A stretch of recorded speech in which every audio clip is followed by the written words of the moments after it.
welcome to this Agilent Technologies recorded webcast. We hope you find this webcast both interesting and valuable.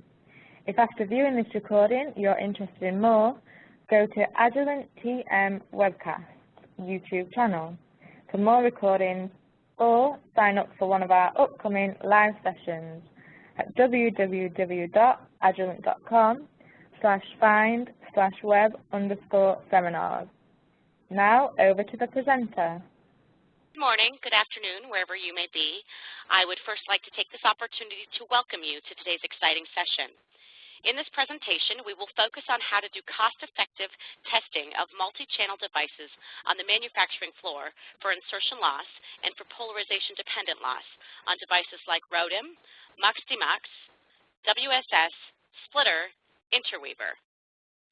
The presenter for today's session is Dr. Ralf Stolte. He's the founder and CEO of Adaptif Photonics, focusing on PMD and polarization effects in networks. Adaptif has been known in industry for its variety of advanced TMM solutions, as well as for its work on PMD mitigation. Ralf moved into a business development role in Agilent when Adaptif was acquired in 2007.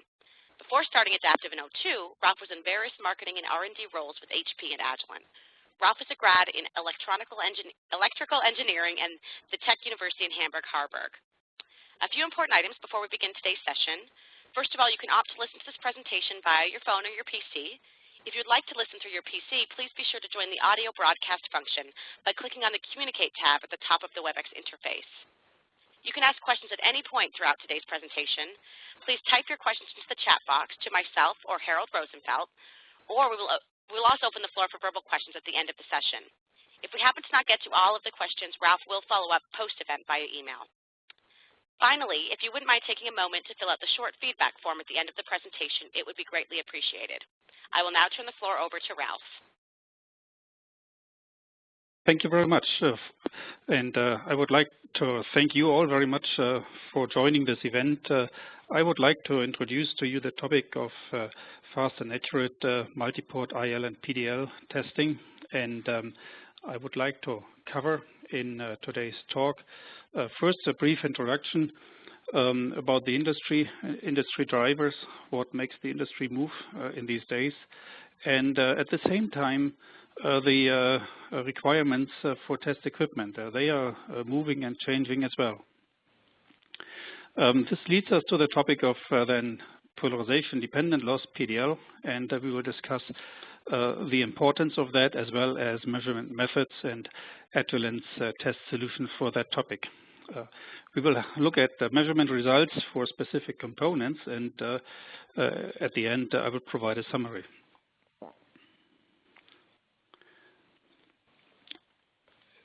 Looking at today's industry, telecommunication industry, we see that over the past decades there has been a dramatic change in this industry. We see that the pace of the change is really increasing. There are lots of things happening, and what in particular is impressive, for example, is the growth of the traffic in the internet.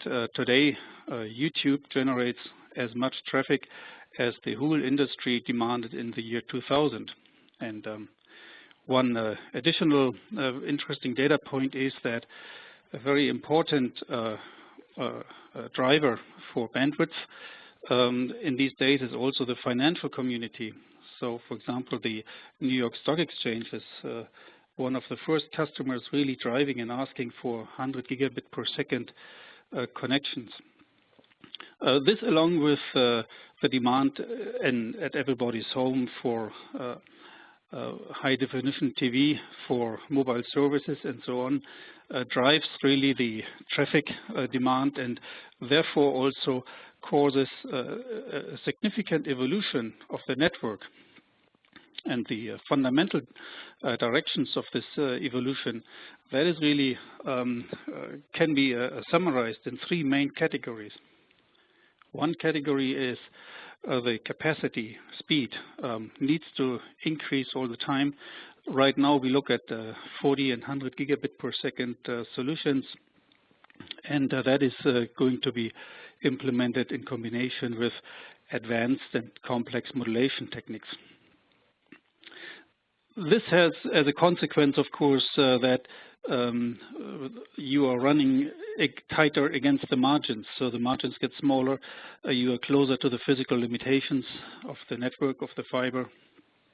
And the next fundamental direction, that is that you would like to have more flexibility. You would like to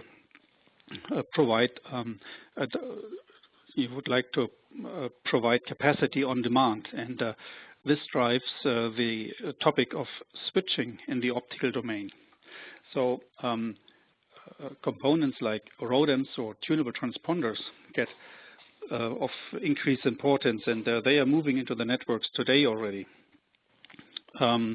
This photonic switching has as a very important consequence that the optical length of the transmission link is going to be increased. So you have longer lengths and more components are adding up in their characteristics. And the third fundamental direction we see in the networks is cost reduction. Reduce costs wherever possible. That means the level of integration, of course, is going up.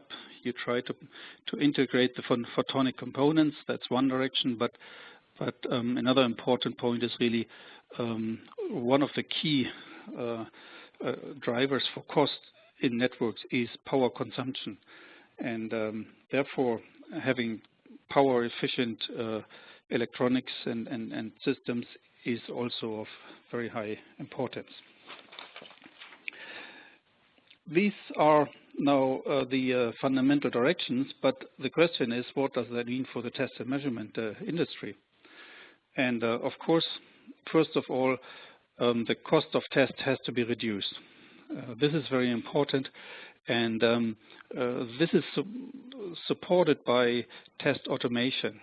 So the test needs to be automated so that the throughput can be increased, and automation then again requires certain instrument properties. For example, we need certain interfaces on the instruments. Local area network connection is important in these days. If you have local area networks, then in many cases you don't need a GUI anymore.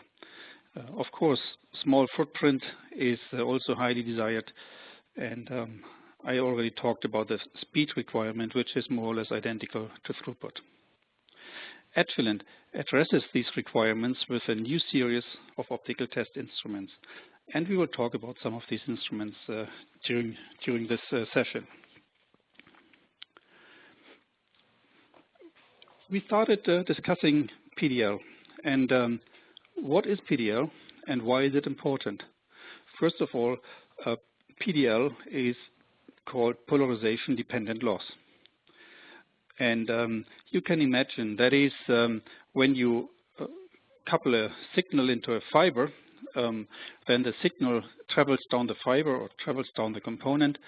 And in case you couple in one polarization, for example, the polarization which is indicated with red color here, you may have one type of attenuation constant. And if you couple in another polarization, which is indicated here with a blue-green color, then you may have another type of attenuation. That means depending on how the signal travels down the fiber, you may have more or less loss on the link at the end. Or briefly in summary, different loss of the traveling signal for different launching polarizations. That is PDL. So networks, as we discussed before, consist in these days of many fibers, many components, and with photonic switching and so on, these are combined. And so you have many sources of PDL combined along a fiber optic link. If the polarization changes along the link, so in between these PDL sources, then you get the effect that these PDL contributors, they add up in a statistical way. That means some of them may really add up, and some of them may cancel out. And this means that at the receiver side, you have to expect significant power variations upon polarization changes. Variations of several dB are currently observed in networks, and that means that at the receiver the power level moves up or down by several dB, and therefore the power margins have to be budgeted accordingly, and also the decision threshold of the receiver has to be able to track these changes, for example. And these are severe issues when you're getting closer to the physical limitations of the transmission, as we discussed before. So PDL is important, and now we have the question, how do we test PDL? And there are a number of methods in the industry established, and I would like to introduce some of these methods. And there's in particular one method which has been used for a very long time and which is still being used in some cases, and that is the so-called all states method, or the polarization scanning method. In that case, you have an optical source, a laser for example, and that source is guided through a polarization scrambler. So the scrambler just changes the polarization in an artificial way, in a random way, which means that the device under test is exposed to many different polarization states, and I would say it is exposed to basically every state which you have on the Poincare sphere. As a result, you see power variations on the output side, and by taking the minimum and the maximum power level and taking the ratio, you get the PDL value of that component of the device under test. This method, as I mentioned, is broadly used in industry. It has been used for a very long time because it has significant advantages. For example, it is a very simple setup. It can easily be implemented at various wavelengths because there are not so many requirements on all these components, and it also has been proven that it can be very accurate. On the other hand, there are severe shortcomings, and one of the most important shortcoming is that this method is rather slow. It is slow because you have to wait at every wavelength that the Poincare sphere is more or less covered by all the polarizations. That means you typically use a fixed laser, or you use a lambda stepped laser, a laser which is stepped through the wavelength range. You cannot really use a continuously tuning laser because then you do not have enough polarization information at every wavelength. For that reason, highly resolved spectral measurements are basically not practical. It just takes too long time stepping through the wavelength range. And what you also should be aware of is that the scrambler, which you use for generating the various polarization states, generates insertion loss variations. And these insertion loss variations, they are included in the measurement results. So if the scrambler has high variations, that compromises your accuracy. And in order to move to a practical way to measure broadband components as you have them in WDM systems, the Müller matrix method was invented several years ago. And this method basically uses a different approach. So this method considers that you generate a number of states of polarization, and the number is typically 4. And by generating these 4 polarizations, you quickly sweep through the wavelength range with the source on the launching side, and that source therefore can be, for example, a tunable laser. So you take for the 4 different states the power traces on the output side, and afterwards you do the calculation using the Müller matrix method to obtain the PDL.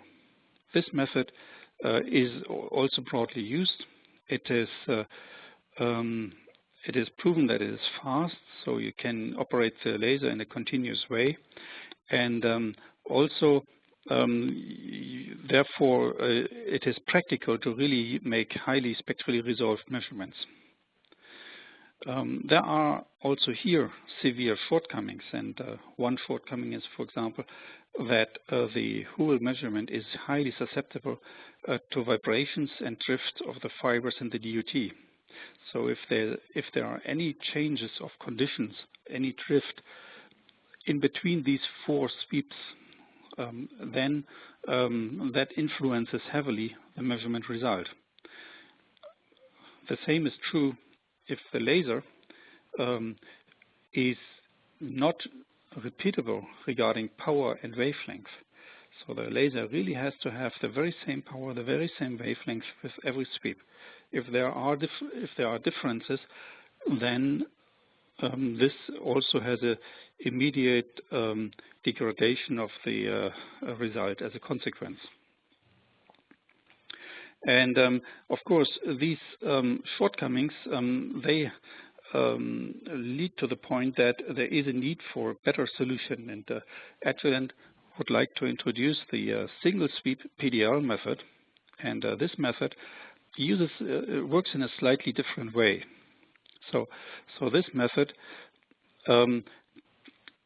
collects all the measurement data in a single wavelength sweep of the laser. So we do one sweep and we collect all the data we need to do the PDL calculation. That is done by the following, as I explained here in the following bullet point. While sweeping the laser, the polarization is switched periodically within a set of states of polarization. So we sweep the laser across the C or the C and the L band, for example, and very quickly we switch with this polarization synthesizer to a set of polarizations.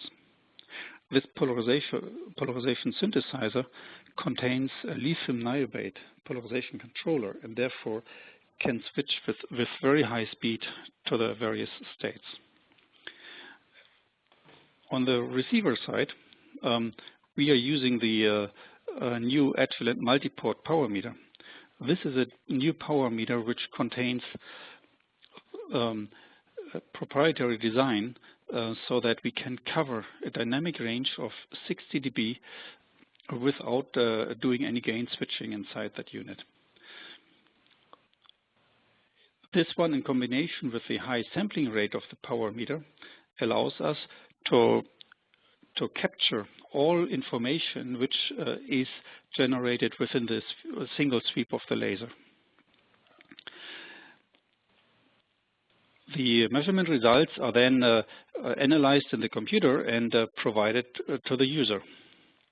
This method has a number of advantages, and so this method is really fast. So we talk here about measurement times in the area of seconds and not of minutes. In particular also, this measurement here is robust against fiber or DUT movements, because the measurements which are at the end correlated to be one PDL value, these measurements, they are taken within a few milliseconds or even less than a millisecond, so there is not much time for movement and drift. And also the issue of power and wavelength drift of the laser has been eliminated, because we only have one sweep, and therefore we do not need to be careful to have repeatable behavior between multiple sweeps of the laser. As we will see later on, this provides us with the capability to have a dynamic range of about 60 dB in a single sweep of the laser.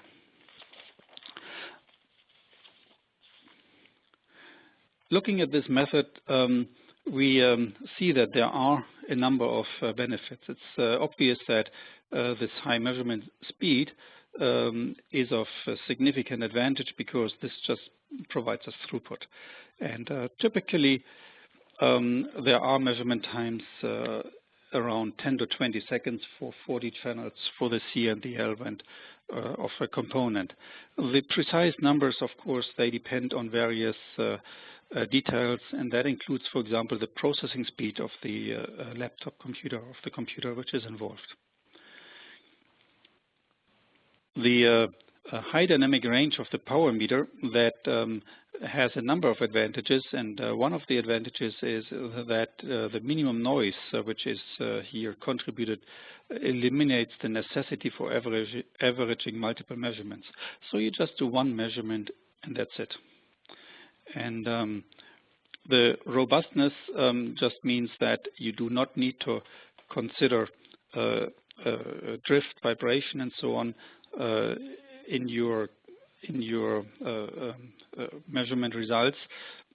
So you can have high confidence in the measurements, high reliability. You have maximum yield when testing your components. This is a multi-channel measurement setup, and you can scale the channel number by multiples of 4, and this can be done up to several hundreds of channels, and so you can scale it really to the number whichever you like. And as we will see very soon, we have a very high density of channels. So we have 16 channels in a 1 unit rack height. Here we see one typical implementation of a system. So on the top of this instrument pile, we see the MultiPort power meter with 8 fibers connected. The instrument in the middle, that is the polarization synthesizer, which switches quickly between the polarization states. And on the bottom, we see Agilent's compact tunable laser. It's a compact laser which can sweep continuously across the C and the L band.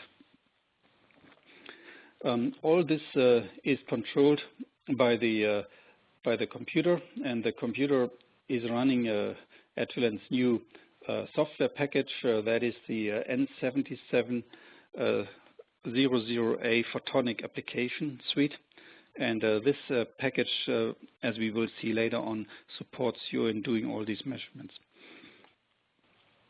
The compact laser can also be exchanged by Agilent's 81600B series of lasers, which provides higher performance and at the end might provide better signal quality in measurement quality in some measurement applications. Here we see an implementation of a 40-channel system. So we have here on the table a multiplexer, deep multiplexer with 40 channels, and we have 5 MultiPort power meters here on one pile, and these 5 power meters, they allow exactly connecting these 40 channels. We again have here the polarization synthesizer, and we also have in this case a full-size tunable laser as you see it.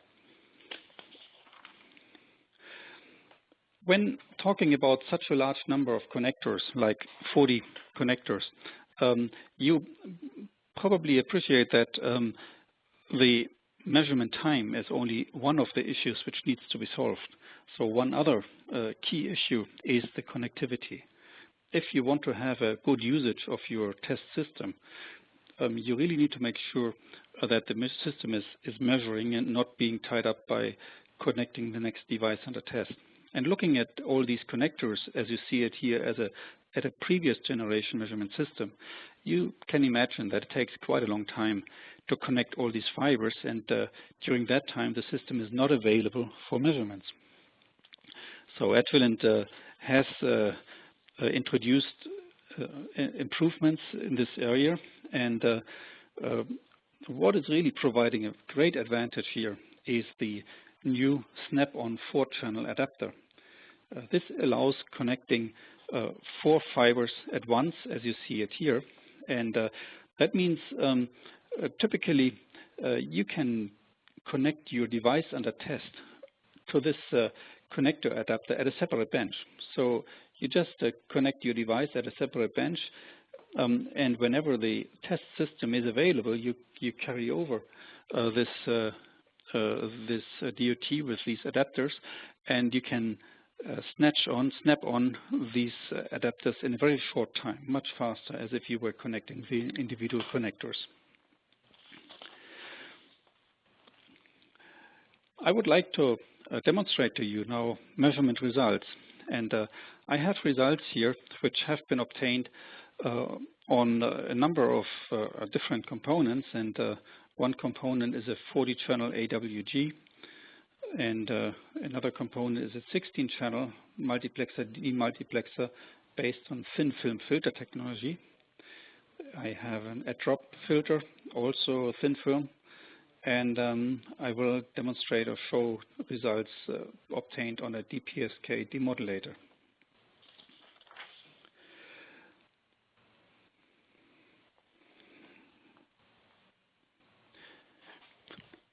This is a insertion loss result which has been obtained on a 40-channel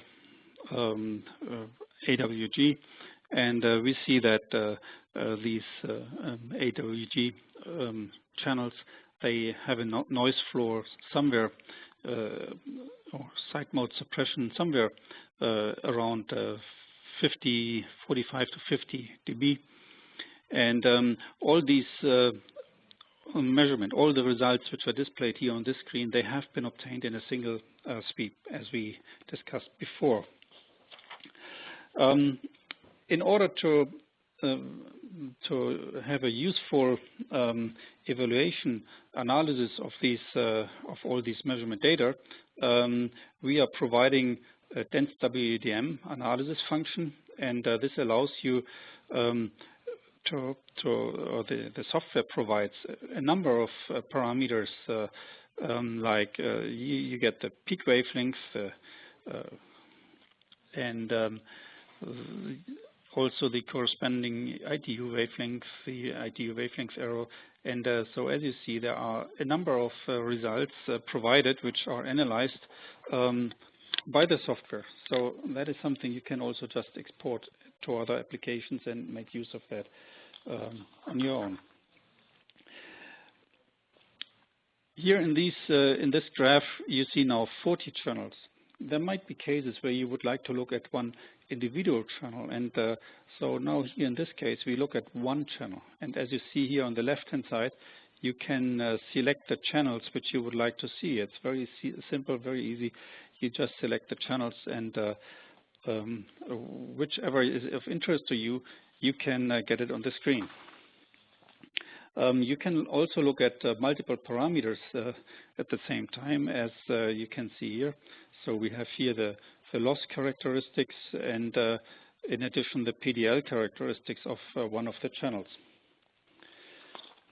And looking at the PDL characteristic here a bit more in detail, so after zooming in, we see here that this particular device has a PDL of a level of about 0.02 dB, and so this measurement system allows you to highly accurately verify the components also for this PDL parameter. And I would like to move on and look here at a measurement example which has been obtained on a 16-channel multiplexer, demultiplexer based on thin film. And in this case, you see that this has a slightly higher side mode suppression compared to the AWG. So we have here a level of about 60 dB noise floor, and also in this case, as discussed before, this measurement has been obtained in a single sweep, so that did not require multiple sweeps at different gain settings.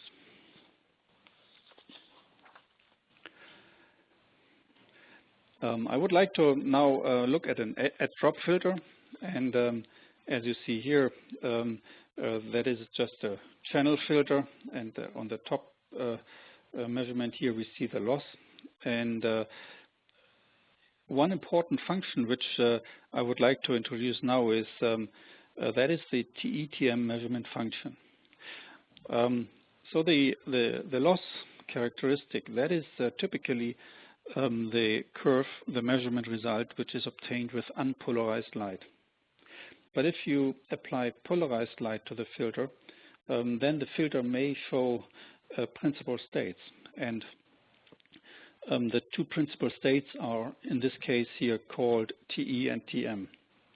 And you see that there's a significant wavelength shift when moving from one principal state to the other principal state. This wavelength shift is really has at the end the result of PDL. So if you look here at the slope, you see that the difference between one and the other polarization is significant, and that translates into a high PDL level, as you see here. Then again, of course, at the crossing point, you have minimum PDL, which you see here on the PDL curve. We will look at this TETM function a bit later again, because it provides some further important information. This device which we look at here, that is a 50 gigahertz DPSK demodulator. So we see here on the top measurement curve the loss characteristics, as you may expect. So that's the characteristic of a Mach-Sehender interferometer. And again, let's look first here at the third measurement from the top. These are again the TETM measurement curves, and you see also here in this case that there's a significant shift between the two principal states. And I have to admit that I did select here a measurement, a device which did show this significant shift, just to make it a bit easier to look at this effect and to understand the measurement capability here. So we see that we have here a shift between the principal states, and therefore, again, the same behavior here. We have a crossing point between the two curves, and at that point we have minimum PDL. Same at every channel here, moving on. Now, when designing DPSK demodulators, or when verifying the specification of such devices, this TETM shift is a very important parameter.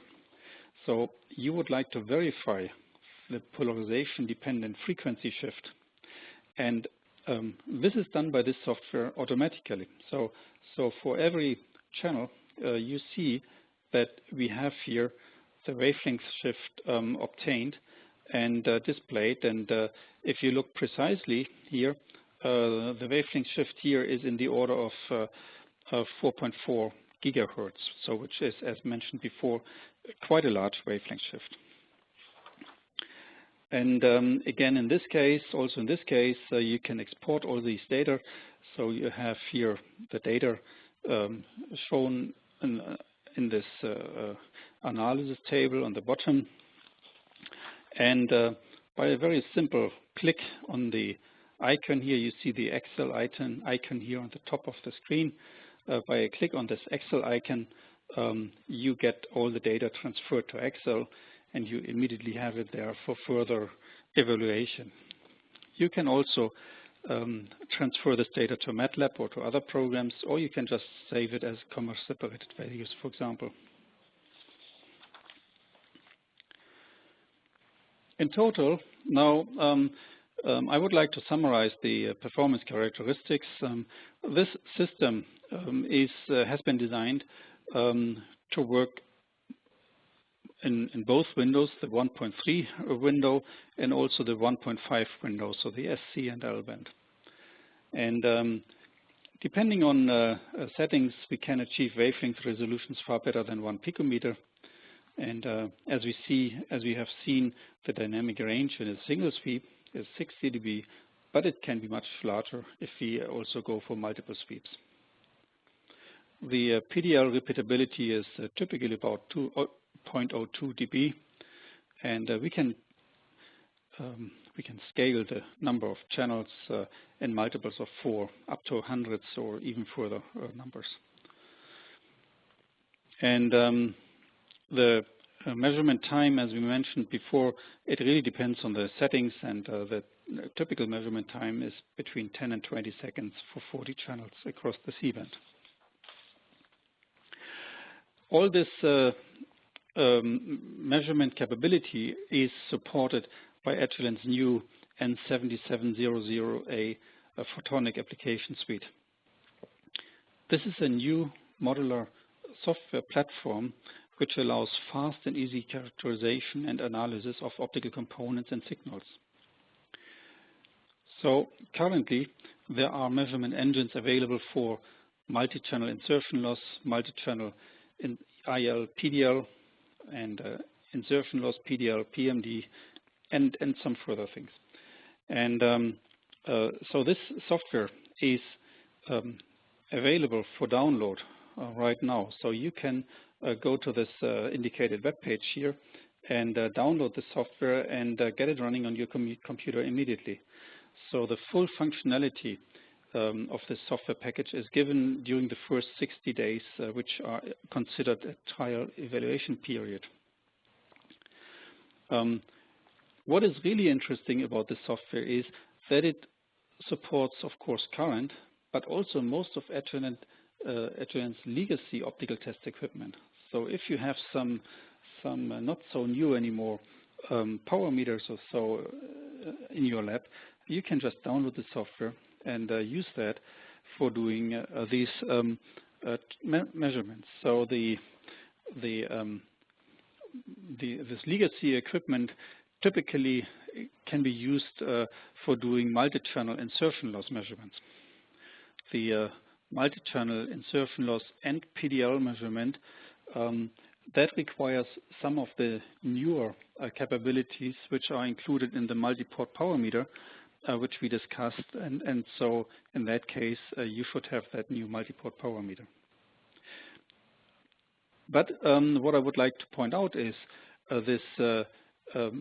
all these functions are available for testing immediately after download, and after 60 days you may want to decide if you want to obtain a license, if you want to do IL and PDL measurement.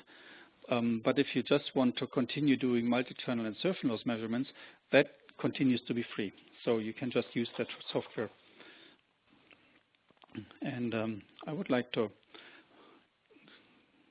show some further capabilities of the software. So there are a number of application packages available, and we discussed just before the insertion loss measurement. That is a free capability. We just provide it and you can use it.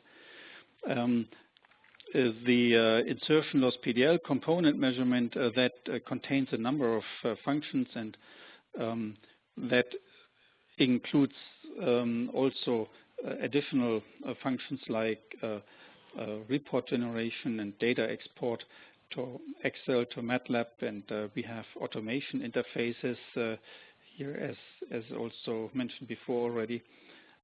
We can do the filter multiplexer analysis so that we can identify the ITU channels, for example, as seen before. We have an application package which covers polarization analysis and control. And also, some of you may know the Photonic Foundation library already. That library is also now part of this Photonic Application Suite software package. So as you may find, this is a very powerful package, and as mentioned, feel free to download that from this web page.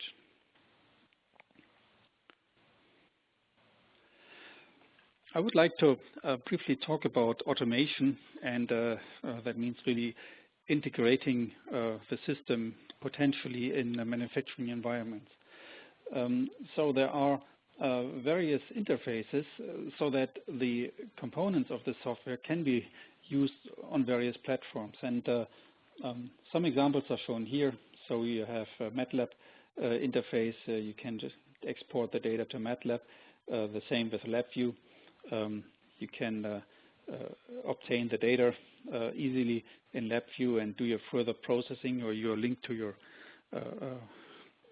database in your manufacturing environment, for example, using LabVIEW.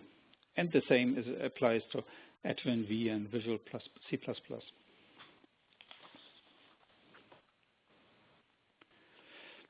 If you would like to have some more information on these solutions, please feel free to also go to the web page for the Photonic Application Suite. That is, again, this web page as we discussed before. And if you are interested in some more information about polarization and dispersion solutions, the web page is given here.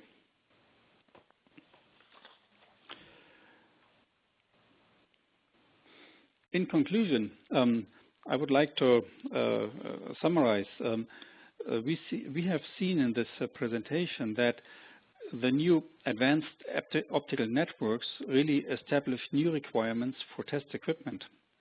And throughput, floor space, and connectivity are critical, but I should say they continue to be critical, so that has been a movement for some time. But what is in particular now of interest is that the high-capacity photonic switching networks, they drive the requirements for insertion loss and PDL measurements. And Agilent's new Photonic Application Suite has really been set up to support manufacturers of components and modules in really efficiently test their components considering these new requirements. In addition, we are supporting the legacy test equipment because this makes the transition simpler in your lab. So basically in every lab in the world we see Agilent photonic test equipment, and therefore it should be easy to set up some simple measurement using that software and some existing test equipment.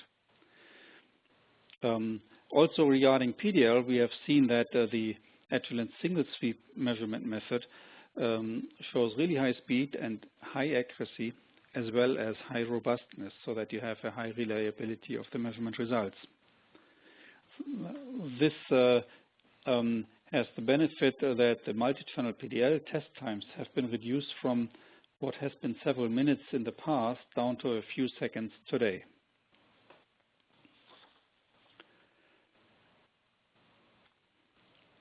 I would like to thank you very much for your attention during this presentation, and I would be happy to receive questions from you if there are any further open points on your side. Ladies and gentlemen, if you do have a question, please press the 1 key on your touch-tone telephone. If your question has been answered or you wish to remove yourself from the queue, you may press the pound key.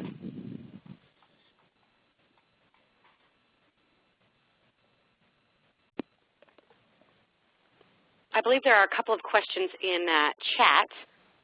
Harold, if you want to yes, ask actually, Emily, this is true. I sorted some questions out. I think this one is a good one. Ralf, can you comment on PDL measurement with angled connectors? Yeah, that's a good one. You know, it's of high interest to have really accurate PDL measurements, and on the other hand, it's also desired to have a reliability when connecting components, and so you want to be independent of possible dirt on the connectors, and so many people like to use angled components, angled connectors. So, but there is a very strong compromise if you use an angled connector, because such connectors, they themselves exhibit a PDL level of about 0.02 dB. So if you have a component with two such connectors in the path, one on the input and one on the output side, you have two sources of 0.02 dB of PDL. And as we discussed before, depending on the polarization state of the component in between, this PDL may add up or that may cancel out. So you have an uncertainty which is going up to 0.04 dB. As a result, I would recommend if you are really concerned about PDL, you should really use either straight connectors or possibly splice your components into the path. If you use angle connectors, then you have to accept this compromise. Okay, thank you for the question. Okay, do we have meanwhile questions from the audio line? I am not showing any questions at this time. Okay, then I'll go ahead with the next one. The next one is about the wavelength resolution. What kind of wavelength resolution is possible with a single sweep PDL?